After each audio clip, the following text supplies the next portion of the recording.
Good morning बच्चों।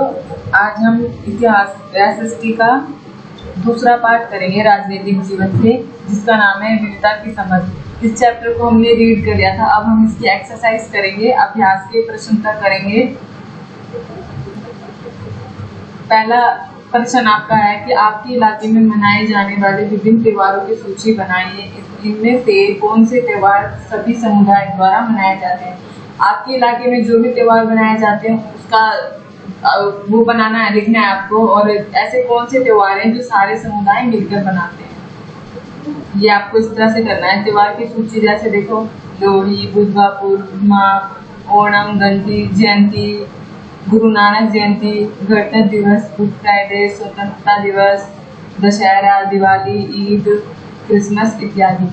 और सभी समुदाय जो हैं वो कौन सा त्योहार मनाते हैं? गांधी जयंती, स्वतंत्रता दिवस, गणतंत्र दिवस, ये सब जो है सारे समुदाय मिलकर बनाते हैं। उसके बाद आपका दूसरा क्वेश्चन है, आपके विचार में भारत की संप्रदा और विविधता विरासत आपके जीवन को कैसे बेहतर बनाती है। विविधता की समझ को हमने पहले ही पढ़ा था कि विविधता मतलब क्या होता है। अब हमें बताना है कि ये जो है हमारे जीवन को किस तरह से जो है प्रभावित करता है। तो देखो, भारत विविधताओं का देश है। विविधता मतलब अलग अलग जाति को मानने वाला, तो विविधता मतलब होता है अलग अलग। तो जो भारत है वो अलग अलग जातियों को मानने वाला, अलग अलग धर्मों को मानने वाला है। सभी भाषा, धर्म आदि के लोग रहते हैं यहाँ पे। खान पान, रहन सहन के ढंग और पहनावे भी सबके अलग अलग होते हैं।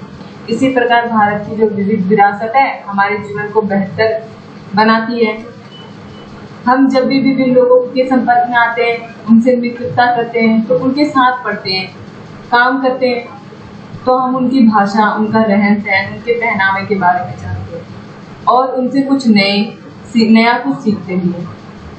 इस तरह भाषा, भोजन, संस्कृति का आदान प्रदान होता है और धीरे धीरे एक मिश्रित संस्कृति यानी मिली जुली संस्कृति उभरती है, जिससे हमारे जीवन पे बहुत गहरा प्रभाव पड़ता है।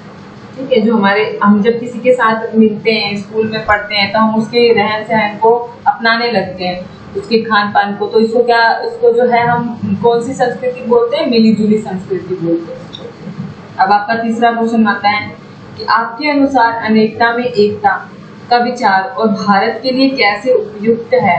भारत की खोज किताब से लिए गए इस वाक्यांश में नेहरू जी भारत की एकता के बारे में क्या कहना चाह रहे हैं। तो भारत की खोज किताब है, उसमें आपने पढ़ा है वो नेहरू जी के बारे में। नेहरू जी ने लिखा है हमारे भारत की विरासत के बारे में। तो उसमें से एक अंश पूछा गया है, ये बताना आपको। भारत की विविधता या अनेकता को उसकी ताकत का स्रोत माना गया है। जो भारत की एकता और ताकत है उसको क्या माना? एकता को जो है स्रोत माना गया ताकत का। जब अंग्रेजों का भारत पर शासन था तो विभिन्न धर्म, भाषा और क्षेत्र की महिलाएं और पुरुषों ने अंग्रेजों के खिलाफ मिलकर जो थी लड़ाई लड़ी थी। इस भारत के स्वतंत्रता संग्राम में अलग अलग परिवेशों के लोग शामिल थे। उन्होंने एकजुट होकर आंदोलन किए, इकट्ठा जेल गए और अंग्रेजों को अलग अलग तरीके से विरोध किया। अंग्रेजों द्वारा लोगों को दिखाई दिया कि एक दूसरे से चाहे वो कितने भी भिन्न क्यों ना हो, लेकिन जब भी हमारे देश के ऊपर कोई भी मुसीबत आती है तो हम जो है एक हो जाते हैं और एक होके ही लड़ाई लड़ते हैं और देश को बचाते हैं। तो अंग्रेजों के खिलाफ जो लड़ाई लड़ी गई थी उसमें क्या है, हम सब एक होके उनके खिलाफ लड़ाई लड़ी। तो जवाहरलाल नेहरू जी हैं जो अपनी किताब में भारत की खोज जो है उन्होंने लिखी, उसमें वो यही बताना चाहते हैं कि भारतीय एकता कोई बाहर से थोपी हुई चीज नहीं है, बल्कि ये बहुत ही गहरी है, जिसके अंदर अलग अलग तरह के विश्वास और प्रथाओं को स्वीकार करने की भावना होती है। इससे जो है विविधता को पहचाना और प्रोत्साहित किया जाता है। तो ये जो है नेहरू जी हैं वो उन्होंने अपनी पुस्तक में लिखा है कि जो भारत है वो जो एकता है, भारत की जो एकता है वो थोपी हुई नहीं है। वो जो है अलग अलग जो है भारत में प्रथाएं हैं वो स्वीकार करती है और इसमें विभिन्नता को पहचान और प्रोत्साहन देती है।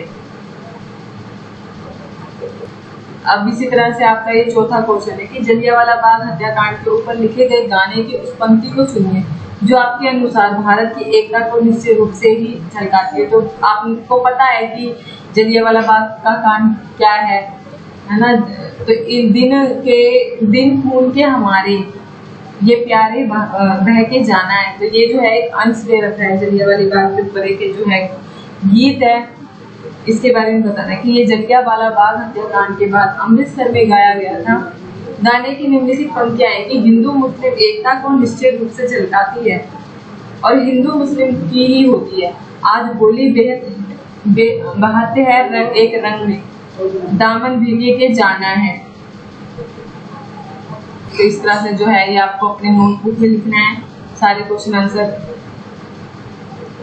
और ये देखो, लद्दाख एवं केरल की तरह भारत का कोई एक क्षेत्र चुनिए और अध्ययन कीजिए कि कैसे उस क्षेत्र के विभिन्नता को ऐतिहासिक और भौगोलिक कारकों ने प्रभावित किया है। क्या ये ऐतिहासिक एवं भौगोलिक कारक आपसे जुड़े हुए हैं और कैसे।